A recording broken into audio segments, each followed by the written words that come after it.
Guérin. Merci de m'avoir invité. C'est sympathique de votre part et ça montre un intérêt pour la Suisse qui est toujours le bienvenu. C'est mon 4e poste d'ambassadeur et je constate que la Tunisie s'intéresse à la Suisse comme j'ai pu le constater précédemment. Et voilà, la Suisse entend être un partenaire de la Tunisie, profiter de la capacité des Tunisiens à diversifier aussi, et pas seulement dans le domaine des produits agricoles, et aussi à redonner à la Tunisie ce caractère phare qu'elle a toujours revendiqué et qui est le sien en matière, disons, de partenaire avec l'Europe, avec la Suisse en particulier, et de tête de pont sur l'Afrique, comme ça a toujours été le cas, et ça nous intéresse énormément. Parlons du bio maintenant. Force est de constater et de reconnaître que tout ce qui relève du bio a de nos jours le vent en poupe. Et le thème traité aujourd'hui est donc indubitablement d'actualité et bien choisi. Parler d'agriculture bio, c'est changer notre rapport avec la terre, c'est changer aussi de mode de consommation. Ce changement constitue en soi une révolution profonde des mentalités et s'accompagne d'une nouvelle approche économique. C'est aussi une révolution sémantique, l'apparition d'un langage qui accompagne et codifie ce changement de comportement, puisqu'on parle désormais d'alimentation responsable, de traçabilité des produits, de commerce équitable, excusez-moi, de développement durable, de biodiversité, des générations futures. Alors, quelques mots sur le développement du bio en Suisse. Dans les années 1930, quelques paysans suisses férus de la santé des sols et des plantes se sont lancés dans l'agriculture biodynamique. En 1973, l'Institut de recherche sur l'agriculture biologique est créé. Il jouera un rôle central dans la recherche suisse en matière d'agriculture biologique. En 1976, et sous l'égide du FBL, les organisations Demeter, Biofarm, Progana, ASOAP élaborent un cahier des charges de base commun pour l'agriculture bio et sa protection. En 1981, l'Association des groupements de producteurs biologiques suisses, connue sous le nom de Bio Suisse à partir de 1996, est mise sur pied. La reconnaissance étatique et le soutien financier ont débuté en Suisse à l'échelon cantonal. Certains cantons demandent en effet l'introduction de contributions cantonales pour la conversion de l'agriculture au bio. À l'image du canton de Berne et des deux cantons de Bâle, Bâle-Ville et Bâle-Campagne, ceci en 1989, et ces cantons sont suivis des cantons de Zurich, de Zug et du canton de Grisons en 1992.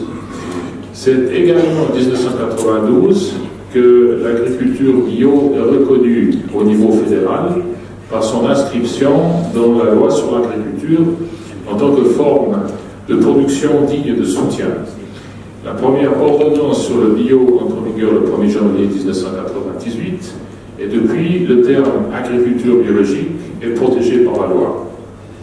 Les grands distributeurs Coop et Migros entrent alors sur le marché bio à partir de 1993 pour Coop et de 1996 pour ce qui concerne Migros.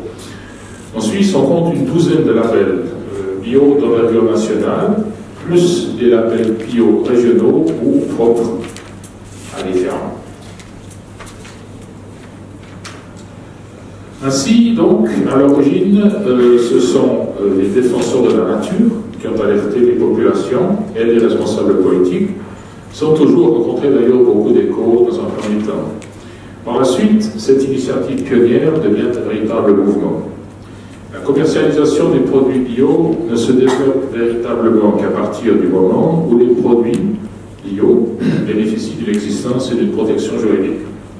Ce sont les grands distributeurs qui, en se lançant dans la commercialisation du bio à partir des années 90 du siècle passé, amorcent le boom du bio et la reconversion de l'agriculture. L'agriculture bio devient dès lors économiquement intéressante. Du côté du consommateur, et jusque dans les années 1980, la principale raison pour consommer bio demeure le respect de l'environnement.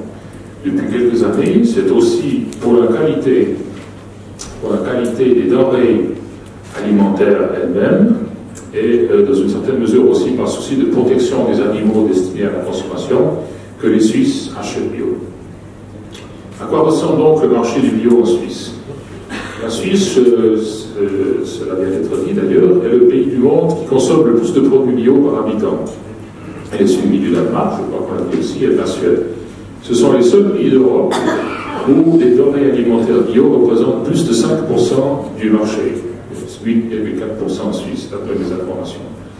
Mais du fait, malheureusement, de la taille réduite de la Suisse, son marché du bio ne représente entre guillemets que 2,4 milliards d'euros, 2,7 milliards de francs suisses, contre 8 milliards d'euros en Allemagne, qui est donc le plus grand marché bio d'Europe, avec un petit tiers du marché européen en 2017.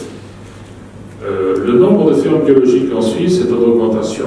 On en comptait 6638 en 2018, dont la moitié sont situées d'ailleurs en région de montagne, selon l'Office fédéral des statistiques. L'élevage biologique est particulièrement rentable en Suisse. La viande et le lait représentent à eux deux plus du tiers de la valeur de la production biologique. La Suisse romande enregistre la plus forte progression en termes de part de marché, et le marché suisse-alémanique demeure plus important. C'est un peu une question de taille géographique d'ailleurs. Le chiffre d'affaires est en progression constante pour toutes les catégories de produits. Et le principal marché est celui des œufs, 27%, suivi de celui des légumes, 23%, et du bœuf, 22%. Les principaux secteurs générateurs de chiffre d'affaires sont dans l'ordre: les produits laitiers et le fromage, les légumes, les salades, les pommes de terre, la viande et le poisson. Le respect, et là je voudrais donner quelques informations sur les règles de l'importation. Donc, le respect de l'ordonnance fédérale sur l'agriculture biologique est la condition de base pour l'importation de produits bio en Suisse. Le texte est pratiquement identique, c'est intéressant je crois pour vous, à celui en vigueur au sein de l'Union européenne.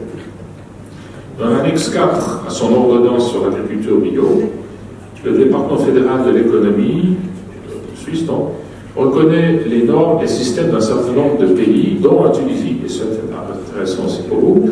Tunisie d'ailleurs qui figure aux côtés de l'Argentine, de l'Australie, du Costa Rica, des États membres de l'Union européenne, de l'Inde, d'Israël, du Japon, du Canada, de la Nouvelle-Zélande et des États-Unis.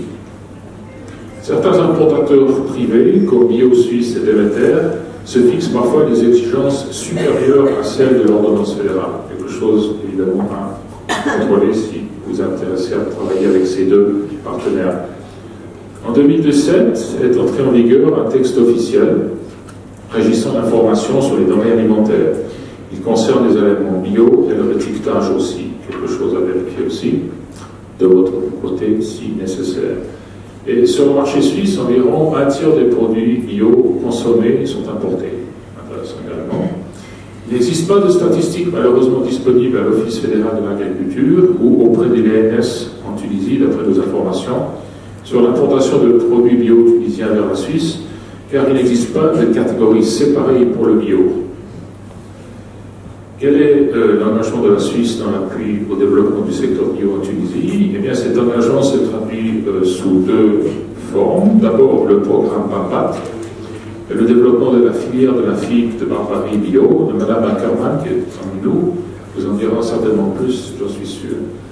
Et le deuxième axe de cet engagement, c'est le programme SIPO, à savoir un appui aux institutions dans la promotion des exportations tunisiennes et la prospection de nouveaux marchés, entre autres pour l'huile d'olive et les dattes bio.